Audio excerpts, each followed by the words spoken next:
টাকা দিয়ে সুখ কেনাও যায় না, সুখ কিনতে হয় মন দিয়া।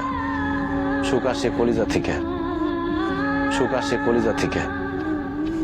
আমরা সারা জীবন শুধু নকল জিনিসের পিছনে ছুটি, আল্লাহর দেওয়া সূর্যরে বাদ দিয়া আমরা ঝাড়বাতির পিছনে দৌড়াই। টাকা দিয়া তো তাহলে বড়লোক মানুষটা কবরের মধ্যে টাকা দিয়া সুখ কিনতো, টাকা দিয়ে সুখ পাওয়া যায় না। তুমি যদি আমার সাথে থাকতা, আমি হয়তো তোমার টাকা পয়সা, বাড়ি গাড়ি, স্বর্ণ অলংকার কিছুই দিতে পারতাম না, কিন্তু তোমার আমি মাথায় তুলে রাখতাম, পাখির মতো বুকের মধ্যে জড়ায় রাখতাম। সেটা আমি পারি নাই, তুমি আমার সেই সুযোগ দাও নাই। তুমি আমার ছেড়ে চলে যাওয়ার পর কটা রাত যে আমি ঘুমাইতে পারি নাই, সেটা শুধু আমি জানি আর আমার আল্লাহ জানে। আমি কত চেষ্টা করছি, তোমার কত